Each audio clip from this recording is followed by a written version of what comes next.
अध्याय 137 फंसा हुआ। इस समय तक अनमोल अपना चेहरा धो चुका था। नाक से खून बहना लगभग बंद हो गया था और जब उसने फिर से दर्पण में देखा तो वह अचानक जम गया। उसकी आंखों में एक चौंका हुआ भाव था, क्योंकि उसके सामने के दर्पण में उसका कोई प्रतिबिंब नहीं था। यह क्या हो रहा है?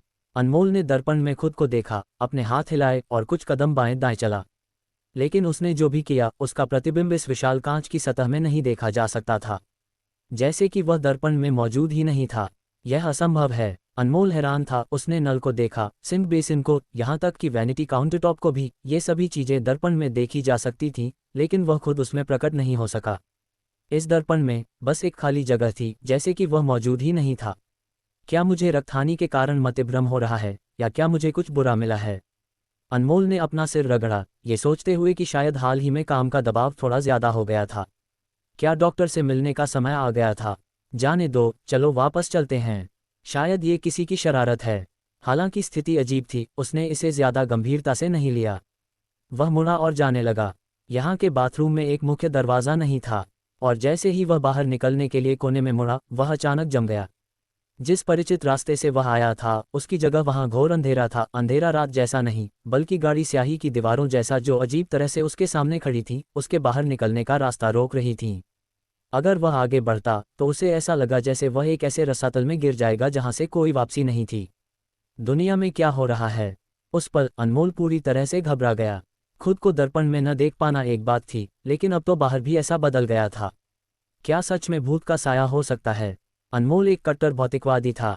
बचपन से ही वह विज्ञान में विश्वास करता था। भूतों और आत्माओं की यह सारी बातें घृणित थीं, कभी भी गंभीरता से लेने लायक नहीं थीं। भोली भाली बच्चों को बेवकूफ़ बनाने के लिए सिर्फ कहानियां थीं। समाज में प्रवेश करने और काम करना शुरू करने के बाद कौन ऐसी चीज़ों पर विश्वास करेगा? फिर भी उसकी आंखों के सामने सब कुछ उसके अटल आंतरिक विश्वासों को हिलाने लगा था। और एक बार जब विश्वास हिलने लगते हैं तो डर अनजाने में आपके शरीर पर कब्जा करने के लिए उभरता है। अनमोल डरने लगा था और उसने सबसे पहले पुलिस को बुलाने के बारे में सोचा। लेकिन जैसे ही उसने अपना फ़ोन निकाला, वह फिर से रुक गया। पुलिस को बुलाऊं? वह इसकी रिपोर्ट कैसे कर सकता था? ये कहूं कि वह एक केटीवी बाथरूम में फंस गया था और बाहर नहीं निकल पा रहा था, या कि उसे कुछ बुरा मिला था? अगर उसने ऐसा कुछ कहा तो शायद उस पर हंसा जाएगा। अपनी चचेरी बहन को बुलाओ, उससे पूछो कि क्या कुछ ज़रूरी है। पहले शांत रहो, घबराओ मत, खुद को डराओ मत। अनमोल ने खुद को शांत रखने के लिए मजबूर किया, क्योंकि उसने टीशा का नंबर डायल किया। नमस्ते टीशा, मैं हूँ, तुम्हारा चचेरा भाई। फ़ोन पर टीशा की आवाज़ कुछ उत्साहित थी। चचेरे भाई, क्या ये सच में आप हैं? मुझे इतनी राहत मिली कि आप ठीक हैं। रोहित, जो शौचालय की ओर जल्दी कर रहा था, क्षण भर के लिए दंग रह गया जब उसने टीशा को अनमोल से एक कॉल का जवाब देते हुए देखा। क्या ये हो सकता है कि अनमोल अभी भी मरा नहीं था? यह नहीं हो सकता। भूत ने अनमोल की पहचान ले ली थी, तो वह अभी भी जिंदा क्यों था? टीशा, पहले ये सुनिश्चित करो कि यह सच में तुम्हारा चचेरा भाई है। अगर तुम निश्चित नहीं हो तो बस तुरंत फ़ोन काट दो। इन परिस्थितियों में तुम कोई भी कॉल का जवाब नहीं दे सकती, तुम परिणाम जानती हो, रोहित ने चेतावनी दी। टीशा के चेहरे पर खुशी तुरंत अकड़ गई। उसे स्कूल से 138 से शुरू होने वाली भयानक कॉल याद आई। ये वही कॉल थी जिसने दरवाज़ा खटखटाने वाले भूत को वहां तक खींच लिया था, जिससे वे सभी स्कूल के गेट पर ही मरने वाले थे। चचेरी बहन, मैं अभी बाथरूम में हूँ और यहाँ कुछ गड़बड़ लग रहा है। तुम और तुम्हारे सहपाठी बेहतर होगा कि यहाँ आकर देखो। अगर कोई दुर्घटना होती है तो तुरंत पुलिस को बुलाओ। अनमोल की आवाज़ फ़ोन से फिर से निकली। बिल्कुल, क्या गड़बड़ है? मुझसे बात करो। रोहित ने सीधे फ़ोन ले लिया और बात की। अनमोल ने कहा, क्या तुम रोहित हो? तुम लोग बेहतर होगा कि आकर देखो। मुझे लगता है कि बाथरूम का निकास बंद है, बाहर घोर अंधेरा है, मुझे नहीं पता कि क्या हो रहा है। और मैं अभी दर्पण में किसी को नहीं देख सका। मुझे लगता है कि तुम लोग सही हो सकते थे। क्या मुझे कुछ बुरा मिला है? अब मुझे क्या करना चाहिए? क्या तुम मेरी मदद करने का कोई तरीका ढूंढ सकते हो? शौचालय के बाहर घोर अंधेरा। रोहित ने इस जानकारी को पकड़ने पर अपनी भौहें सिकोड़ लीं। वह पहले ही अपने आगे शौचालय के प्रवेश द्वार को देख चुका था। यहाँ सब कुछ सामान्य था, कोई घोर अंधेरा नहीं था। इसके बजाय बत्तियां जल रही थीं, बहुत चमकदार। एक तस्वीर लो और मुझे भेजो, मैं तुम्हारे लिए इसका विश्लेषण करूंगा। रोहित ने उसकी बात का सीधे खंडन नहीं किया। शायद अनमोल सच में मुसीबत में था, वह बस इस समय स्थिति को नहीं समझ सका। ठीक है, लेकिन हम अभी शौचालय में प्रवेश करने वाले हैं। क्या तुम निश्चित हो कि तुम सच में वहीं हो? रोहित ने जोड़ा। बेशक, मैं निश्चित हूँ। मैं यहीं खड़ा हूँ, तुमसे फ़ोन पर बात कर रहा हूँ। अगर मैं शौचालय में नहीं हूं तो मैं कहाँ हो सकता हूं? अनमोल ने कहा, ठीक है, मैं समझ गया। पूछने के बाद रोहित ने तुरंत कॉल काट दी। बाद में उसने दूसरों को शौचालय में ले लिया, लेकिन वास्तविकता क्रूर थी। शौचालय में कोई नहीं था, अनमोल कहीं नहीं था। कोई नहीं? क्या चचेरे भाई ने अभी अभी नहीं कहा था कि वह शौचालय में है? टीशा फिर से डर गई। पिंकी ने कहा, क्या ऐसा हो सकता है कि फोन पर जो व्यक्ति था वह अनमोल नहीं था? शायद एक भूत। संभावना नहीं है। उसकी भावनाएं पूरी थीं, बिना किसी अजीबपन के। बेशक मैं एक सही भूतीय अभ्यास को खारिज नहीं करता, लेकिन चूंकि प्राइवेट रूम में भूत पहले ही प्रकट हो चुका था तो कॉल वास्तविक होनी चाहिए। इसलिए मुझे लगता है कि अनमोल झूठ नहीं बोल रहा था। वह सच में शौचालय में है। लेकिन यहाँ कोई नहीं है, केशव ने कहा। रोहित आगे बढ़ा, उसकी नज़रें तेज हो गईं क्योंकि उसने सिंक के सामने विशाल दर्पण को देखा। दर्पण में प्रतिबिंबित अनमोल अपना फोन पकड़े हुए था, बेचैनी से एक कॉल कर रहा था, कभी कभार बाहर की ओर देख रहा था। शौचालय में कोई नहीं है क्योंकि व्यक्ति दर्पण के अंदर है। शौचालय खाली था, लेकिन अनमोल का प्रतिबिंब अजीब तरह से दर्पण में दिखाई दिया। दर्पण के अंदर का वह खुद स्थिति से अनजान लग रहा था, बस बाहर से मदद के लिए बेचैनी से बुला रहा था, इस शौचालय से बाहर निकलने की हिम्मत नहीं कर रहा था। दर्पण केवल शौचालय दिखा रहा था। शौचालय के बाहर कुछ भी दर्पण में प्रकट नहीं हुआ, इसलिए अनमोल जिस बाहरी दुनिया की बात कर रहा था वह घोर अंधेरी थी। चचेरे भाई, क्या बात है? चचेरे भाई, मैं यहाँ हूँ, क्या तुम हमें देख सकते हो? टीशा ये दृश्य देखकर डरी हुई और बेचैन दोनों थी। वह कुछ घबराहट में दर्पण की ओर भागी, उस पर जोर जोर से मारते हुए। लेकिन दर्पण के अंदर का अनमोल कुछ सुन नहीं रहा था और टीशा को देखने के लिए नहीं मुड़ा। ये देखकर रोहित ने सीधे टीशा के फ़ोन का इस्तेमाल करके अनमोल का नंबर डायल किया। दर्पण के अंदर के अनमोल ने बजते हुए फ़ोन को सुना और जल्दी से जवाब दिया, नमस्ते टीशा। वे अभी तक क्यों नहीं आए? 5 मिनट से ज़्यादा हो गए हैं। क्या तुम्हारी तरफ कुछ हुआ? मैं हूँ रोहित। रोहित, मुझे बाहर की स्थिति के बारे में बताओ। बाहर आखिर क्या हो रहा है? बाहर सब कुछ ठीक है, कोई स्थिति नहीं हुई है। तुम हो जो मुसीबत में हो। अब बाहर मत देखो, वहां से कोई नहीं आएगा। मुड़ो और दर्पण को देखो, हम सब यहीं हैं, रोहित ने कहा। अनमोल मुड़ा और अवचेतन रूप से अपने पीछे दर्पण को देखा। उसकी आंखें अचानक सिकुड़ गईं क्योंकि उसे एक डर लगा। दर्पण में उसकी चचेरी बहन टीशा रो रही थी जबकि वह दर्पण पर जोर जोर से मार रही थी, लेकिन वह कोई आवाज़ नहीं सुन सका। पिंकी और केशव डरे हुए चेहरे के साथ बगल में खड़े थे। रोहित दूसरी तरफ एक फ़ोन पकड़े हुए था और उससे बात कर रहा था, शांति से देख रहा था। तुम सब दर्पण में कैसे हो? हम दर्पण में नहीं हैं, तुम दर्पण में हो, रोहित की आवाज़ फ़ोन के अंदर से आई। उस पल अनमोल जम गया। उसकी आंखों में अपार डर दिखाई दिया क्योंकि उसका फ़ोन अनजाने में उसके हाथ से फिसल गया। बीप बीप, संचार कट गया। क्या फ़ोन टूट गया? रोहित दर्पण के बाहर गिरे हुए फ़ोन को देखकर अपनी भौहें सिकोड़ लीं। लेकिन उस पल उसे इस बात की चिंता नहीं थी कि फ़ोन टूटा था या नहीं, बल्कि यह कि संचार कट गया था, जिससे आगे का संपर्क असुविधाजनक हो गया था। पिछली स्थिति से ऐसा लगा कि दर्पण के अंदर का व्यक्ति बाहर से बात करते हुए लोगों को नहीं सुन सकता था। वह इस बात को लेकर भी उत्सुक था कि अनमोल दर्पण में कैसे प्रवेश किया, और वह गायब हुआ भूत अब कहाँ था। अध्याय 138, दर्पण में आवाज़। उनकी आंखों के सामने की स्थिति सचमुच विश्वास से परे थी। बड़ा चचेरा भाई मरा नहीं था, बल्कि इसके बजाय उसका पूरा व्यक्ति दर्पण में प्रवेश कर गया था, जबकि इसके विपरीत अदृश्य भूत ने सभी के सामने बड़े चचेरे भाई की जगह ले ली थी। अगर रोहित इतना चौकस न होता और भूत के भेष में उन विवरणों को नहीं देखता, तो ये बहुत अच्छी तरह से उन्हें धोखा दे सकता था, टीशा को अपने साथ ले जा सकता था।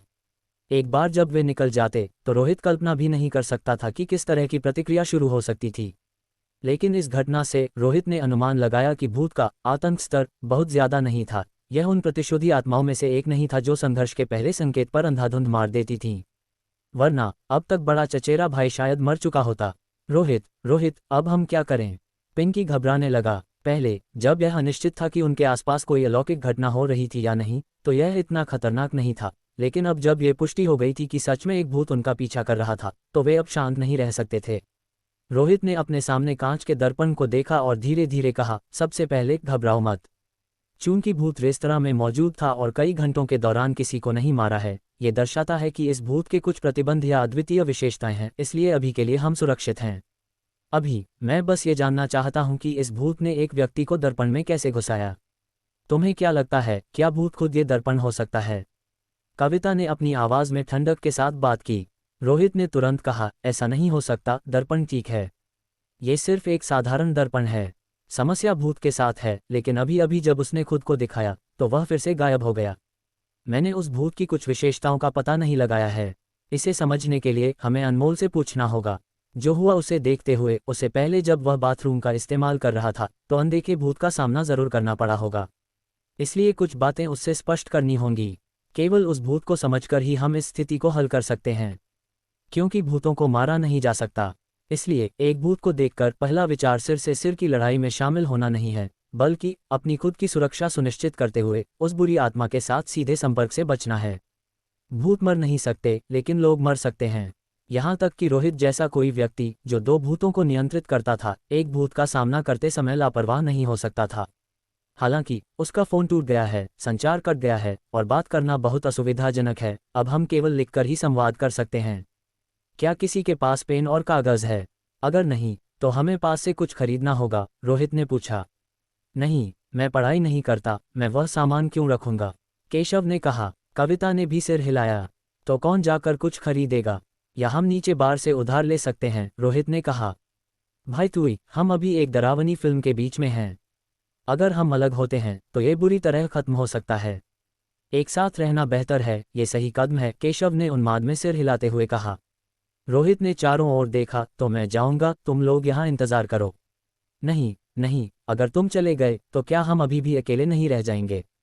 बंधी हुई मछलियां अभी भी मछलियां हैं, एक भूत का सामना करते हुए हम अभी भी खत्म हो जाएंगे, केशव ने तुरंत फिर से सिर हिलाया। तो चलो एक साथ चलते हैं, रोहित ने कहा।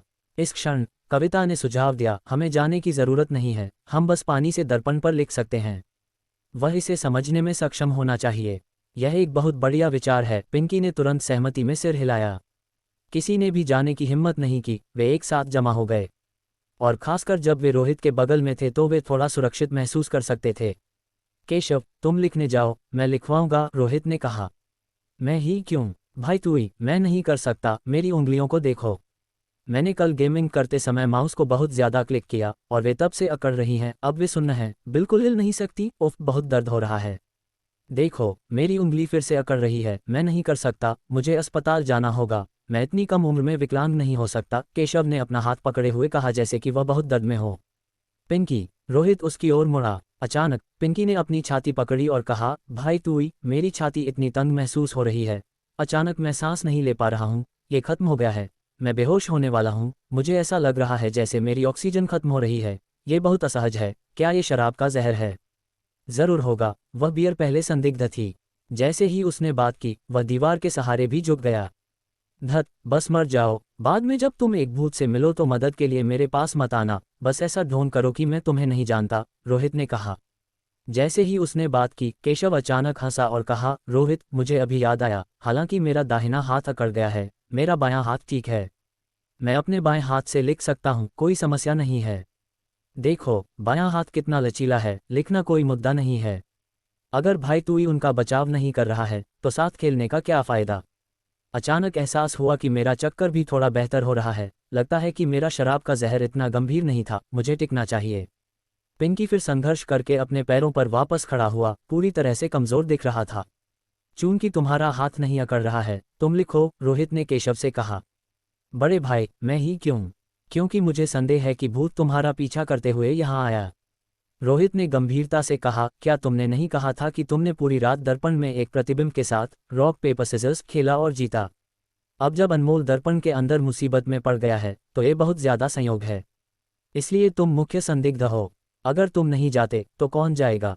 हम दूसरों से तुम्हारी गंदगी साफ करने की उम्मीद नहीं कर सकते। इसके अलावा मैं नहीं कर सकता। मुझे सतर्क रहना होगा और बहुत ज़्यादा विचलित नहीं होना है। केशव ने एक उदास चेहरे के साथ जवाब दिया, क्या ये खतरनाक होगा? मुझे नहीं पता, ये खतरनाक हो सकता है या नहीं भी हो सकता है। तुम कुछ कागज़ और एक पेन लेने की कोशिश क्यों नहीं करते? रोहित ने सुझाव दिया। चलो एक साथ चलते हैं, मुझे लगता है कि यह सबसे सुरक्षित तरीका है। अगर हम एक साथ जाते हैं तो ज़्यादा समय नहीं लगेगा, केशव ने ईमानदारी से कहा। रोहित के मुंह का कोना खींच गया। अगर तुम लोग ऐसा करते रहे तो मैं लोगों को मारना शुरू करूंगा। तुम लोग इतना हिचकिचा रहे हो, अगर वह भूत सच में हमें मारने आया होता तो तुम सब कम से कम 3 बार मर चुके होते। मैं लिखूंगी, मैं चचेरे भाई को यहाँ अकेला नहीं छोड़ सकती, टीशा ने कहा। उसकी आवाज़ में डर छिपा हुआ था क्योंकि उसने अपने आंसू पोंछे। सोच लो, हालांकि दर्पण कोई समस्या नहीं है, भूत का निश्चित रूप से इससे कुछ संबंध है जो कुछ खतरे पैदा करता है। रोहित ने कुछ आश्चर्यचकित होकर चेतावनी दी। उसे उम्मीद नहीं थी कि टीशा इस पल इतनी साहसी होगी। ठीक है, ये सब मेरी गलती है कि चचेरा भाई ऐसा है। अगर मैंने उसे गेट टुगेदर के लिए नहीं बुलाया होता तो उसे ये सब अनुभव नहीं होता। और जब तक तुम जाकर वापस आओगे, मुझे यकीन नहीं है कि चचेरा भाई अभी भी दर्पण में होगा। अगर कुछ होता है जब हम सब एक साथ निकलने वाले हैं तो क्या होगा? टीशा ने तुरंत कहा। वह और अनमोल रिश्तेदार थे और उसके डर के बावजूद वह उसके बारे में बहुत चिंतित थी। रोहित ने शांति से कहा, चूंकि तुमने फैसला कर लिया है तो चलो शुरू करते हैं। अगर कुछ होता है तो मैं तुम्हारी सुरक्षा सुनिश्चित करूंगा। वह एक पल में अपना भूत क्षेत्र खोल सकता था और एक बार जब ये खुल जाता तो वह 1 सेकंड के भीतर सभी को वहां से बाहर निकाल सकता था। इसलिए उसे लगातार सतर्क रहना पड़ा, ये सुनिश्चित करते हुए कि कोई दुर्घटना न हो। ठीक है, टीशा ने सिर हिलाया। अनमोल से पूछो कि क्या उसने शौचालय में कुछ भी असामान्य देखा, रोहित ने निर्देश दिया। टीशा ने जल्दी से अपनी उंगली पानी में डुबोई और दर्पण पर लिखा, चचेरे भाई डरो मत। रोहित इसे हल करने का कोई तरीका ढूंढेगा। वह तुमसे कुछ सवाल पूछना चाहता है। चूंकि तुमने अपना फोन गिरा दिया है तो यह एकमात्र तरीका है जिससे हम संवाद कर सकते हैं। दर्पण के दूसरी तरफ अनमोल की अभिव्यक्ति ढह रही थी। दर्पण के सामने खड़े होकर वह बेहद घबराया हुआ था, दर्पण पर हताश होकर मार रहा था, बाहर निकलने की कोशिश कर रहा था। लेकिन यह व्यर्थ था, वह जैसे एक पिंजरे में फंस गया था, भागने में असमर्थ। टीशा के शब्दों ने उसमें आशा की एक झलक जगाई। उसने जल्दी से दर्पण के दूसरे छोर पर लिखा, कृपया मेरी मदद करो टिल्ड। रोहित पूछ रहा है कि क्या तुमने शौचालय में कुछ भी असामान्य देखा? टीशा ने गंदी तरह से लेकिन जल्दी लिखा, बिना पठनीयता को खराब किए। नहीं, मैं उस समय बस अपना चेहरा धो रहा था। रोहित, तुम्हें क्या लगता है? टीशा मुड़ी और उससे पूछा। रोहित ने जारी रखा, उससे पूछो कि वह दर्पण में कैसे घुसा। टीशा ने तुरंत लिखा, चचेरे भाई तुम दर्पण के अंदर कैसे घुसे? अनमोल ने बेचैन होकर जवाब दिया, मुझे नहीं पता, मुझे अब क्या करना है। मैं बाहर निकलना चाहता हूँ, मैं इस जगह को छोड़ना चाहता हूँ। क्या मैं बाहर नहीं निकल सकता? उसकी अभिव्यक्ति डर और बेचैनी से भरी हुई थी। उससे कहो कि शांत हो जाए, रोहित ने माथे पर बल डालते हुए कहा। अनमोल एक भयानक मानसिक स्थिति में था, शायद दहने की कगार पर। उससे प्रभावी ढंग से सवाल पूछना मुश्किल था। चचेरे भाई कृपया शांत हो जाओ। अगर तुम ऐसे रहोगे तो रोहित को तुम्हारी मदद करने में मुश्किल होगी। इसके बारे में सोचो, क्या शौचालय में तुम्हारे साथ कुछ भी असामान्य हुआ? टीशा ने फिर से लिखा, मुझे नहीं पता, मुझे सच में नहीं पता। मैं बस अपना चेहरा धो रहा था, मुझे कोई अंदाजा नहीं है कि मैं दर्पण में कब घुसा। उसने चिल्लाया और लिखा, रोहित से कहो कि मुझे बचाए, मैं मरना नहीं चाहता। मैं यहाँ नहीं मरना चाहता। वह विवरण याद करने या सुराग प्रदान करने की स्थिति में नहीं है। जब तक वह शांत नहीं होता, उससे कुछ भी उपयोगी निकालना मुश्किल होगा, रोहित ने माथे पर बल डालते हुए कहा। टीशा, अभी के लिए अपने चचेरे भाई को दिलासा दो। चलो सवालों को रोकते हैं। विशेषताओं को याद करने या सुराग देने में असमर्थ उससे पूछना बेकार था। टीशा के पास कोई विकल्प नहीं था सिवाय लिखने और उसे दिलासा देने के। लेकिन उसी पल दर्पण के दूसरी तरफ अनमोल ने अचानक लिखा, ऐसा लगता है कि कोई शौचालय में आ रहा है, क्या बचाव आ रहा है? तुम लोगों ने अब तक पुलिस को बुला लिया होगा, है ना? कृपया उनसे मुझे बचाने के लिए कहो। इस संदेश को देखकर टीशा का हाथ तुरंत जम गया। स्वाभाविक रूप से वह दर्पण से दूर चली गई, उसकी आंखों में डर एक पल में बढ़ गया। दूसरों को भी उनकी रीढ़ की हड्डी में एक ठंडी सिहरन महसूस हुई, वे शांत हो गए। यहाँ तक कि रोहित ने भी गहरी भौहें सिकोड़ लीं, यह महसूस करते हुए कि कुछ गड़बड़ था। क्योंकि जहाँ वे खड़े थे वहाँ शौचालय के पास किसी के आने की कोई आवाज़ नहीं थी। भले ही होती तो दर्पण के अंदर का अनमोल उसे सुन नहीं पाता। जिस आवाज़ को उसने सुना था उसका केवल एक ही संभावित स्रोत था। ये दर्पण के अंदर से आ रही थी। अध्याय 139 प्रकट होता है। दर्पण पर लिखे गए शब्द दूसरों के लिए उल्टे दिखाई देते हैं, लेकिन इससे रोहित और उसके साथियों को एक वाक्य पढ़ने से रोका नहीं जा सका, भले ही लिखावट कुछ हद तक खराब थी। फिर भी अनमोल द्वारा लिखा गया वाक्य सभी के चेहरे का रंग बदल दिया। उसने वास्तव में दूसरी तरफ एक आवाज़ सुनी। आवाज़ जो भी थी, यह एक बहुत ही भयानक मामला था। क्योंकि वह दर्पण के बाहर से जरा भी शोर नहीं सुन सकता था, वरना लिखित संचार की कोई आवश्यकता नहीं होती। टीशा को भी तुरंत स्थिति की भयावहता का एहसास हुआ। घबराते हुए भी साहस जुटाकर उसने जल्दबाजी में दर्पण पर लिखा, चचेरे भाई भागो। वे बचावकर्मी नहीं हैं, वे भूत हैं। लेकिन इससे पहले कि वह लिखना समाप्त कर पाती, रोहित ने उसे रोक दिया। लिखने का कोई फायदा नहीं है, वह अब फंस गया है और उसकी मानसिक स्थिति बहुत खराब है। शायद वह एक भूत द्वारा नहीं मारा जाएगा, लेकिन वह डर से मर सकता है। यह एक अच्छी बात है कि उसके साथ अभी तक कुछ भी बुरा नहीं हुआ है। जब तक स्थिति बदतर नहीं होती, हमें यथास्थिति बनाए रखनी चाहिए, भले ही हम जानते हैं कि वह भूत शायद उसे पहले ही ढूंढ चुका है। रोहित ने उसके कलाई को शांत भाव से पकड़ते हुए कहा।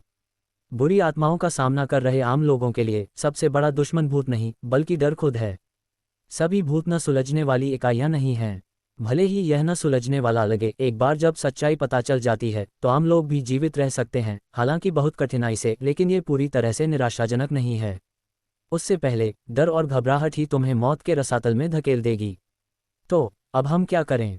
हम क्या कर सकते हैं? रोहित, जल्दी कुछ सोचो, टीशा ने लगभग आंसुओं में आग्रह किया। मैं कोई उद्धारकर्ता नहीं हूं, मेरे पास क्या अच्छा समाधान हो सकता है? पहले अपने चचेरे भाई को दिलासा दो, मुझे कुछ निष्कर्षों के साथ आने से पहले स्थिति का विश्लेषण करने की आवश्यकता है, रोहित ने जवाब दिया। टीशा ने सिर हिलाया और फिर उन्माद में दर्पण पर फिर से लिखा, चचेरे भाई, शांत हो जाओ, चिंता मत करो, सब कुछ ठीक हो जाएगा। लेकिन उसने मुश्किल से आधे वाक्य को पूरा किया था जब उसकी आंखें अचानक सिकुड़ गईं और वह लगभग चीखने वाली थी। जल्दी से अपना मुंह ढक लिया, उसका चेहरा तुरंत आतंक से भर गया। इस पल उसने दर्पण के अंदर शौचालय के कोने पर किसी को खड़े हुए देखा। ये स्पष्ट नहीं था कि यह व्यक्ति कब प्रकट हुआ था। व्यक्ति ने अपने शरीर का केवल एक हिस्सा दिखाया, वहां छिपकर जैसे लुका छिपी खेल रहा हो, गतिहीन। वह तेजी से सिर घुमाकर देखने लगी, ये सोचकर कि उनकी तरफ के शौचालय में कोई आया था। आखिरकार ये जगह एक केटीवी थी और दूसरों के लिए शौचालय का उपयोग करना संभव था, जांच करना आवश्यक था।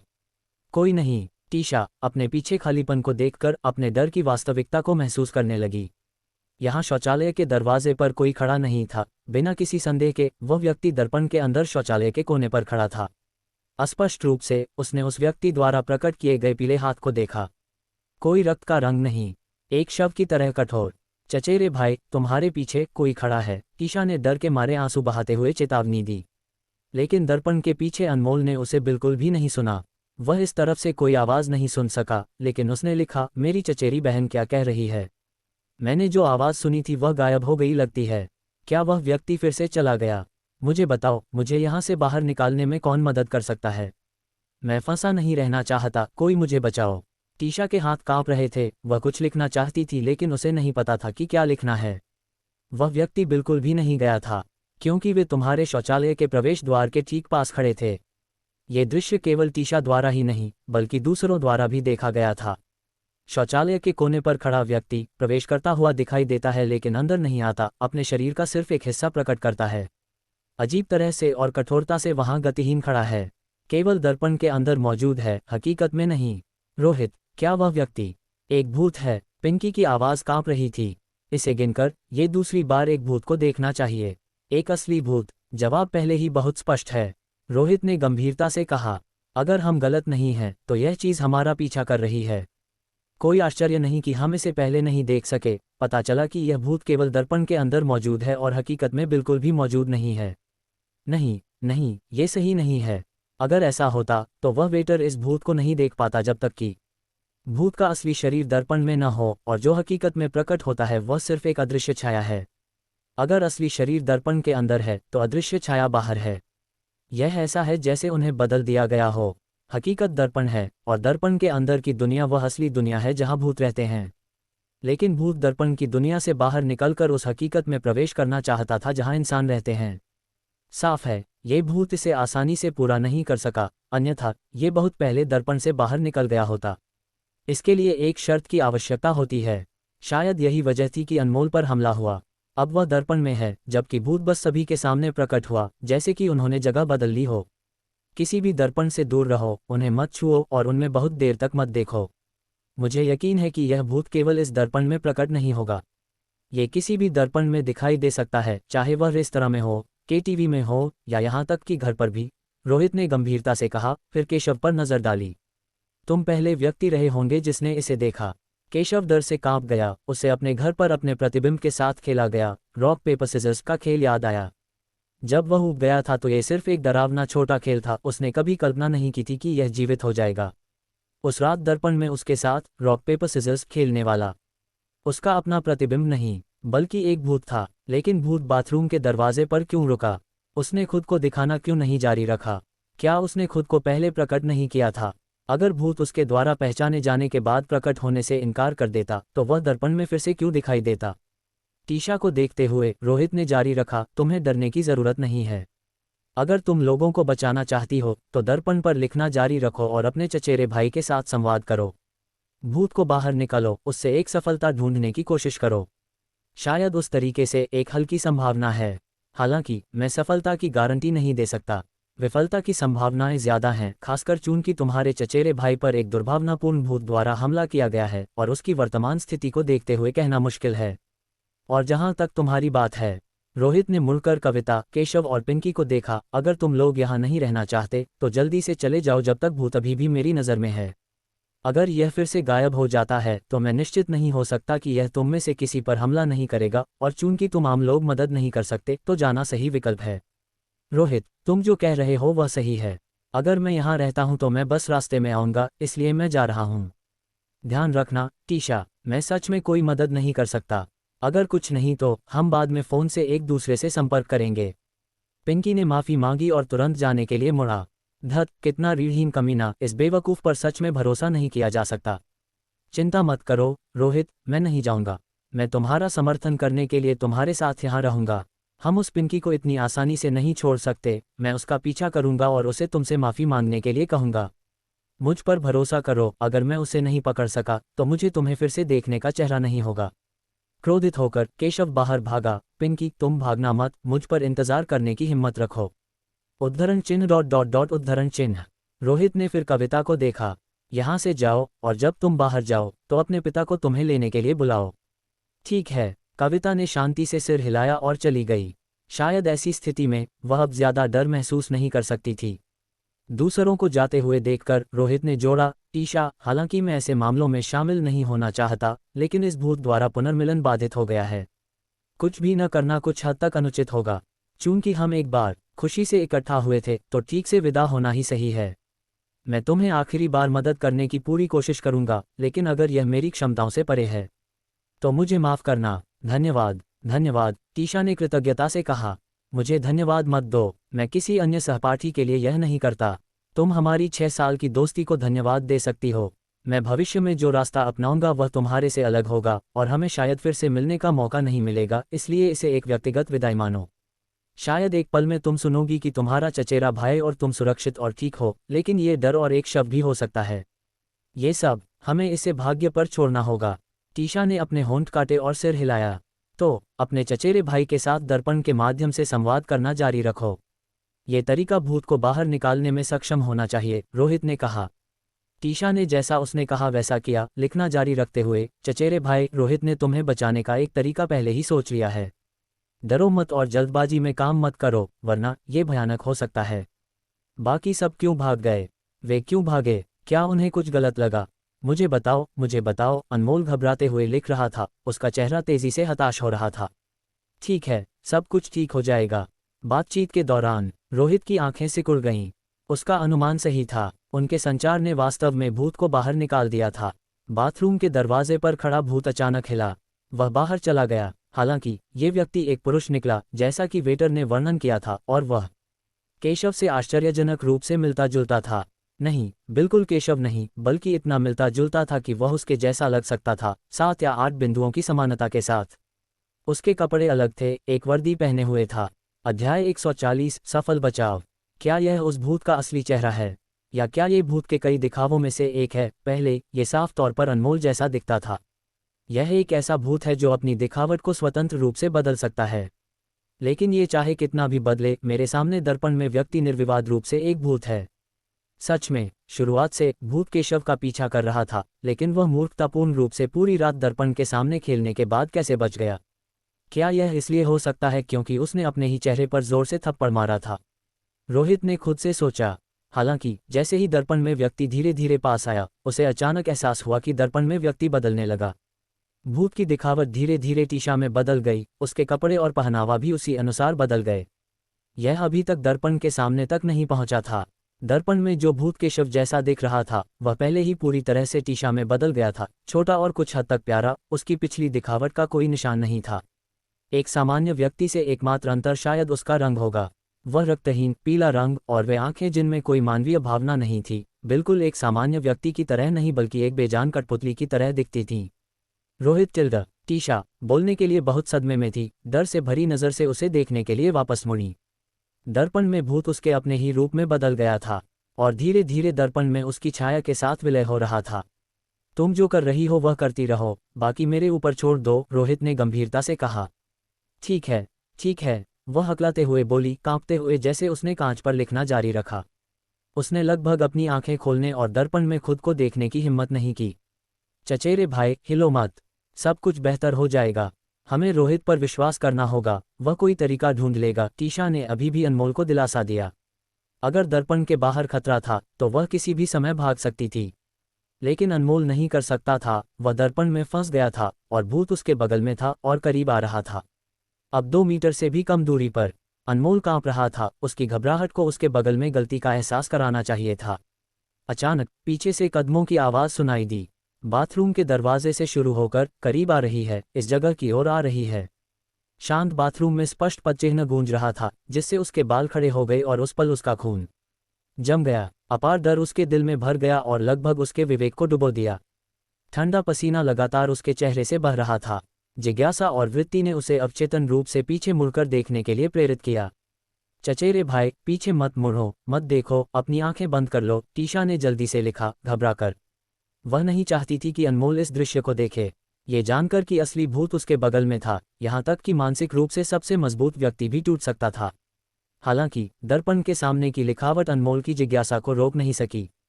उसने अंत में पीछे मुड़कर देखा। अनमोल ने किसी को देखा जिसे वहां बिल्कुल भी नहीं होना चाहिए था। यह उसकी चचेरी बहन टीशा थी। एक परिचित व्यक्ति के दिखने से उसे कोई आराम नहीं मिला, केवल उसकी आंखों में एक अविश्वसनीय डर था। उसकी चचेरी बहन साफ तौर पर दर्पण के बाहर थी, वह यहाँ कैसे हो सकती थी? अगर दर्पण के बाहर की चचेरी बहन असली थी तो यह उसके सामने कौन थी? लगभग अवचेतन रूप से शब्द भूत उसके दिमाग में उभरा। ये चचेरी बहन जो अचानक शौचालय के बाहर से अंदर आए, वह बिल्कुल भी एक व्यक्ति नहीं हो सकती है, बल्कि एक भूत है जो उसकी चचेरी बहन जैसा ही दिखता है। यह महसूस करने पर अनमोल घबराहट में चिल्लाया और घबराहट में भाग गया। वह अपनी इस चचेरी बहन से दूर होना चाहता था, लेकिन शौचालय केवल इतना बड़ा था, वह कहाँ भाग सकता था। अंत में वह बस दीवार के सहारे झुक गया, रोते हुए और डर में चिल्लाते हुए। उसकी समझदारी लगभग ढहने की कगार पर थी। हालांकि वह कितना भी ढह जाए और चिल्लाए, ये सब दर्पण के बाहर रोहित को सुनाई नहीं दे रहा था। अब अपने चचेरे भाई को भूल जाओ, वह अब नहीं मरेगा, क्योंकि भूत को अब तुम्हारे चचेरे भाई में कोई दिलचस्पी नहीं है, बल्कि अब तुम में है, रोहित ने कहा। दर्पण पर लिखना जारी रखो, कुछ भी चलेगा। तुमने इस भूत को आकर्षित किया और अब जब इसने तुम्हारा रूप ले लिया है तो तुम निश्चित रूप से इसका लक्ष्य हो। यह एक अवसर है, अगर तुम डरती हो और हार मान लेना चाहती हो तो अभी भी समय है। हालांकि टीशा डर रही थी, वह जानती थी कि एक बार जब वह हार मान लेती है तो उसका चचेरा भाई फिर कभी दर्पण से बाहर नहीं आएगा। मैं अपनी पूरी कोशिश करूंगी। उसने अपने होंठ कसकर काटे, अपने दिल में डर को दबाते हुए, और दर्पण पर लिखना और खींचना जारी रखा, भले ही उसे नहीं पता था कि वह क्या लिख रही थी। बहुत जल्द दर्पण में भूत टीशा के सामने पहुंचा। ठीक वही ऊंचाई, ठीक वही शरीर का आकार, ठीक वही चेहरा। ये धीरे धीरे दर्पण में टीशा की छवि के साथ विलय हो गया। एक दूसरे के समान भूत दर्पण में टीशा बन गया था, लेकिन एक अंतर था, उनकी अभिव्यक्तियां मेल नहीं खाती थीं। टीशा तनावपूर्ण और डरी हुई दिखती थी, जबकि दर्पण में उसका प्रतिबिंब शांत, ठंडा और भावनाहीन दिखाई देता था। और दर्पण की छवि स्थिर खड़ी थी, जबकि टीशा दर्पण को इशारा करती रही। भूत ने टीशा का रूप ले लिया है। शेष रहस्य यह है कि यह टीशा को दर्पण से बाहर आने के लिए कैसे बदलेगा और टीशा दर्पण में कैसे प्रवेश करेगी। रोहित ने दर्पण में भूत की हर हरकत को ध्यान से देखा। अब और अन्य जगहों पर ध्यान देने की जरूरत नहीं है। केवल एक चीज जिसे देखने की जरूरत है वह है उसकी आंखों के सामने इस भूत की कोई भी हरकत। अचानक दर्पण में भूत हिला। उसने टीशा की नकल की, अपने होंठों को काटते हुए और अपनी पतली उंगली को दर्पण पर सावधानीपूर्वक स्ट्रोक के साथ खींचने के लिए उठाया। ये सिर्फ इतना था कि उसकी हरकतें बहुत धीमी और कुछ हद तक कठोर थीं। हालांकि वे टीशा की हरकतों से मेल खाती थीं, वे विलंबित लगती थीं। टीशा ने पहले ही एक क्षैतिज स्ट्रोक पूरा कर लिया था, जबकि दर्पण में भूत ने अभी शुरू किया था। ये पूरी तरह से टीशा की हर हरकत की नकल कर रहा है, समान होने का प्रयास कर रहा है। रोहित ने इस बिंदु पर ध्यान दिया। दर्पण में भूत की नकल की गति बहुत तेज थी। ये पहले टीशा की हरकतों के साथ तालमेल नहीं बिठा सकता था, लेकिन अब ये लगभग अप्रभेद्य था। जब टीशा ने अपना हाथ उठाया तो दर्पण में भूत ने भी अपना हाथ उठाया। उसने अपने होंठ हिलाए और दर्पण में भूत ने भी ऐसा ही किया। लेकिन अभी भी 1 सेकंड से भी कम का विलंब था, बिल्कुल पूरी तरह से ओवरलैप नहीं, फिर भी उसकी छाया की तरह लगभग पर्यायवाची था। एक बार जब दर्पण के सामने व्यक्ति की इस भूत की नकल एक आश्चर्यजनक तालमेल तक पहुंच जाती है, तो क्या इसका मतलब है कि दर्पण के अंदर का भूत बाहर आ जाएगा और बाहर का व्यक्ति अंदर चला जाएगा? रोहित ने स्पष्ट रूप से इस महत्वपूर्ण बिंदु को महसूस किया। वह टीशा को अब और जोखिम लेने की हिम्मत नहीं कर सका। उसके माथे पर भूत की आंख तुरंत खुल गई। लाल बत्ती ने पूरे शौचालय को घेर लिया। टीशा को कुछ भी पता चले बिना रोहित ने उसे जबरदस्ती अपने भूत क्षेत्र में खींच लिया और रोहित ने भूत क्षेत्र को दर्पण में फैलाने की कोशिश की। प्रयास विफल रहा। वह पूरे दर्पण को भूत क्षेत्र से ढक सकता था, लेकिन इसे और आगे नहीं भेज सका। ये भूत बहुत खास है, रोहित केवल यही निष्कर्ष निकाल सका। अगर भूत क्षेत्र एक भयंकर भूत द्वारा गठित एक विशेष स्थान है, तो दर्पण में भूत भी दर्पण के भीतर एक स्थान बना सकता है। वे एक दूसरे को प्रभावित नहीं करते हैं और यहाँ तक कि हस्तक्षेप करने में भी असमर्थ हैं। ये कागज के एक टुकड़े के प्रत्येक तरफ एक वृत्त खींचने जैसा है। हालांकि दोनों कागज पर हैं, वे कभी नहीं छुएंगे। हालांकि अगर यह भूत किसी तरीके से दर्पण से बाहर आ सकता है, तो जिस क्षण यह बाहर आता है, मेरा भूत क्षेत्र दर्पण में प्रवेश करने में सक्षम होगा, भले ही केवल एक पल के लिए। यह मेरे लिए पर्याप्त होगा, रोहित ने सोचा, क्योंकि उसने उस पल के लिए शांति से इंतजार किया।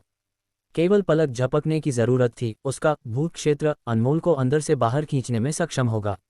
अचानक इस क्षण दर्पण में भूत की हरकतें टीशा की हरकतों से मेल खाती थीं।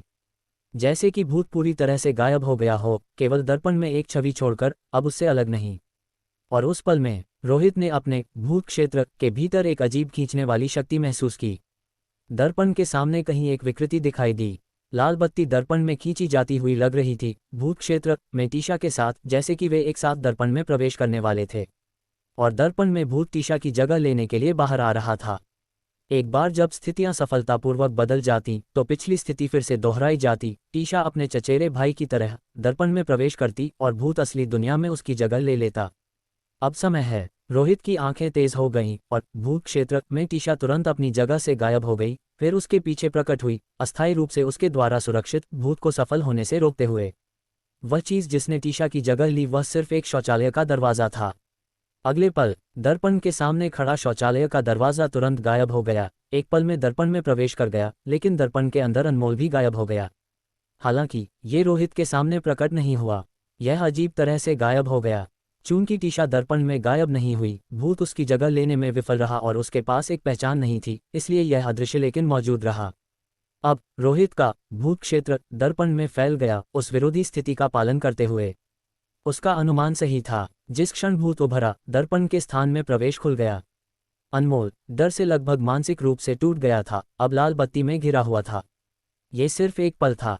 वह दर्पण के अंदर से गायब हो गया, लेकिन असली शौचालय में प्रकट हुआ। सफलता, ये देखकर रोहित खुश हो गया। उसका अनुमान सही था। चलो इस जगह को छोड़ दें। चूंकि व्यक्ति को बचा लिया गया था, रोहित के पास अब और रहने का कोई कारण नहीं था। लाल रंग की एक चमक, वे तीनों एक साथ के टीवी से गायब हो गए। वह भूत को हिरासत में लेने की कोशिश करने के लिए पर्याप्त लालची नहीं था, बल्कि उसने आगे रहने का फैसला किया। सुरक्षा पहले। आखिरकार उसे अब पैसे के लिए भूतों को पकड़ने के लिए अपनी जान जोखिम में डालने की जरूरत नहीं थी, और भले ही वह चाहता, उसके पास उन्हें कैद करने के लिए कोई सोने का कंटेनर नहीं था। और सावधानी के लिए उसने अपने भूत क्षेत्र को इस जगह से जितना संभव हो सके उतना दूर रखा, भूत के उलझाव से पूरी तरह से बचते हुए।